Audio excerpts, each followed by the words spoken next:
Greetings, fellow humanoids. It is I, the OGGM. It is another strangely cold and foggy day here on Site B. I have something on my lip. You don't care. It's the 24th day of May, 2022. It's about 8:30 in the morning. It is 59 degrees and cloudy. It is time for week 3 of the Gygax 75 World Building Challenge. This comes from an article that St. Gygax wrote in 1975 for a magazine called Europa. The original article was called How to Set Up Your Dungeons & Dragons Campaign and Be Stuck Refereeing It 7 days per week until the wee hours of the morning. So this, I guess, details how Gygax maybe made things, possibly. Who knows? Anyways, we're in week 3. The dungeon. So task number 1, describe the entrance to the dungeon in 7 to 10 words. All right, since we're still from week 1, we decided that our theme was Pirate-Dinosaur Island and Saturday morning cartoons, because those are all things I love. So what is the entrance to our dungeon in Pirate-Dinosaur Island? Jungle Dinosaur Island, I don't know. It's kind of been, I know Jungle, Dinosaur Island, Isle of Dread has been done to death, but it is one of my favorite settings. Saturday morning cartoons, Ray Harryhausen, Sinbad, all that stuff. So describe the entrance. Well, it's a fucking door. Door. And this door is on what? A cave? Pirate Dinosaur Island would make me think buried treasure / the Goonies. So, maybe, and since we've already got a little Land of the Lost sleaze stack action going on, maybe some alien tech that the pirates looted off of a boat.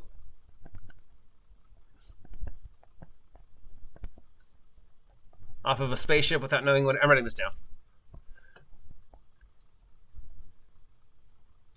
And obviously the descendants of the aliens, our sleaze stacks, our white apes. Aliens want it back. And it looks like a polished steel, submarine door.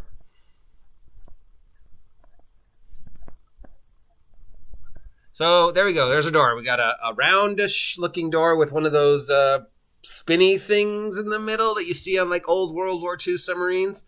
And you have to spin it a certain way to get the door open. And because it's pirates, and because apparently, according to every movie we've ever seen about pirates had access to engineering skills that rival anything today and can build complex trap-filled wonderlands using nothing but twine and leftover boat stuff.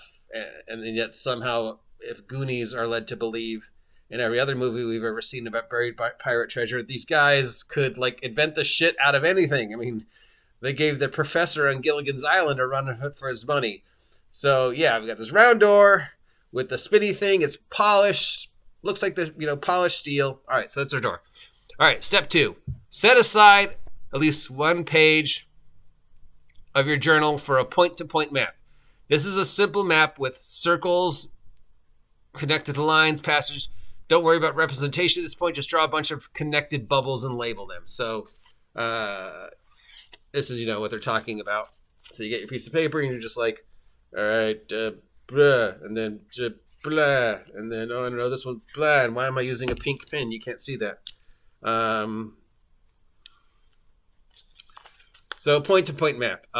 So, they're talking and then blah, and then blah. So, yeah, you're not making the map. You're just sort of making the outline. Step 3. Each level should include D6 plus 6 room areas and connect them. All right, let's roll a D6 header. Thankfully, we have online dice rollers. So, bam. D6 plus 6. So I got 4, 5, 6, 7, 8, 9, 10. So I got 10 rooms in the first level. These pins are weird. Where did I get these? I love it when you open your drawer to pull out pins and you see pins and you're like, I don't remember buying these.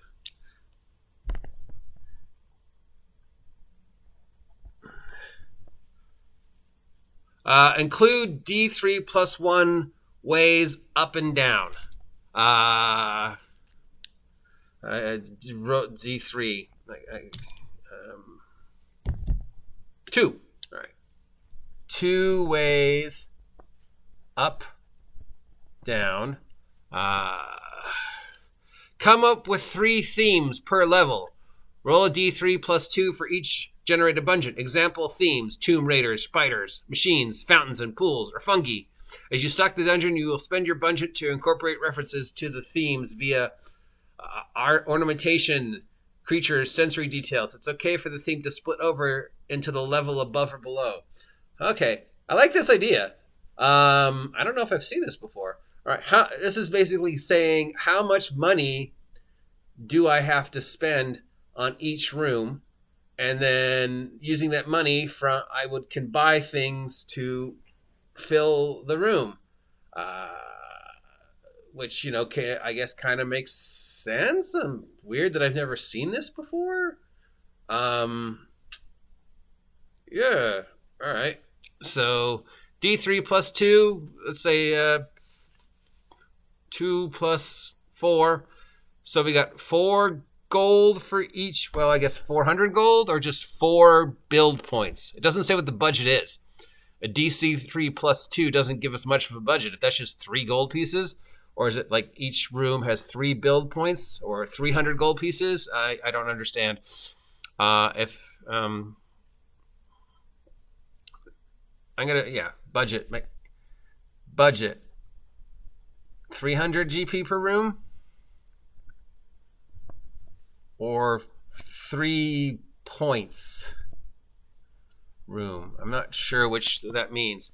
Make a list of 11 different monsters and place them. We've already done that with our wandering monster table. So we're going to be having, basically undead pirates. What else would we find in a cave? Perhaps some, assorted giant lizards and insects and stuff.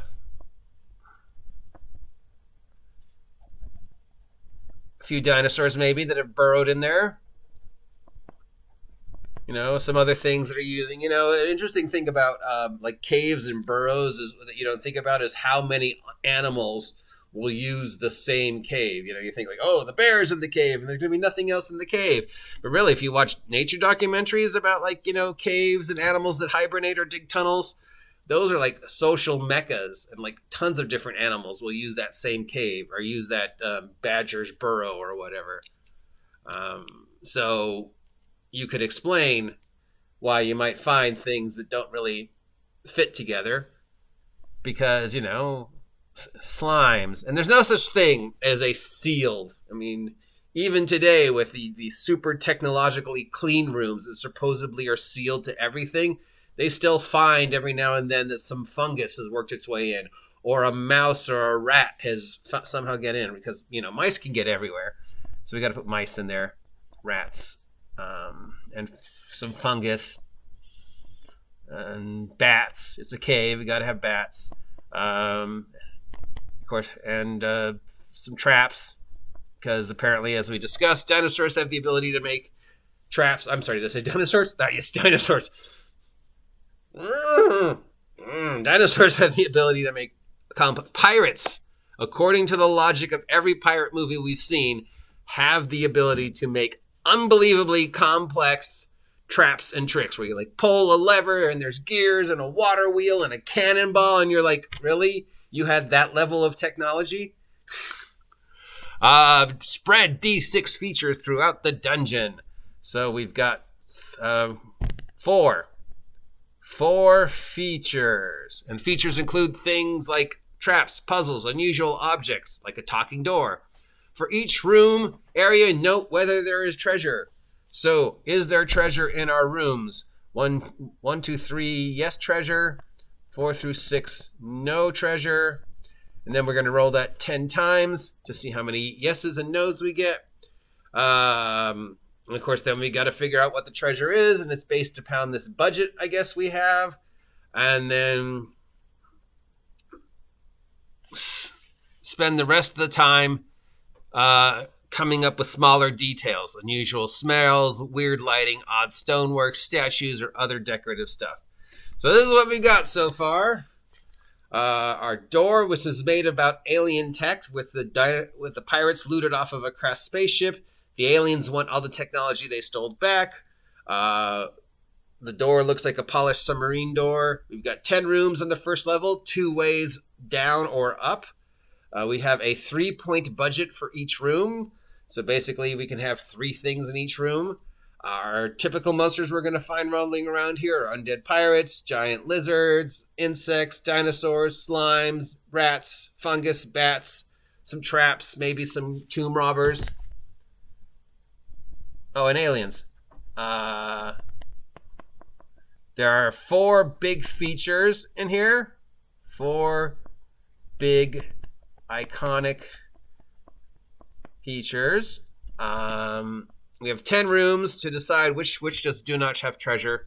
And then we've got a remaining, details. Extra credit. Map out a level of the dungeon on graph paper, which I don't have. I should probably get some. It's actually very hard to find graph paper. I don't know if anybody knows that. It's very easy to find 3-ring binders filled with normal paper, but graph paper is actually difficult to find. Fortunately, I live near a school, so I'm sure they have graph paper. I don't know if I can get on the campus, though. We'll have to find out. And then create a wandering monster table with 11 slots. We've already done that. It's going to be the same monster. We know we're going to have undead pirates stuff. So, our pirate dinosaur jungle island dungeon breakdown is done. Now we've got to draw it and map it out, but I don't think you want to see me do all that and just sit here going, oh, I'm going to, because that's kind of boring, especially when you can't see it. I got to get one of those things that lets you put the camera on it so you can look down. Maybe that'll be my next investment for the workshop computer thing here. Primetime Sports Camp. Yeah, support it. Anyways, that's it. If you want to see me continue with the Gygax 75 experiment, let me know. And I will finish mapping this out, if you want to see it. If not, that's fine. I understand. It is kind of boring just watching me go. So, yeah. If you don't have the link to the Gygax 75 from where I got it, down below. Till next time, I've been the OGGM reminding you to stay safe, stay warm, and stay off of my dinosaur jungle pirate haunted alien island, which is way too long of a name. See ya!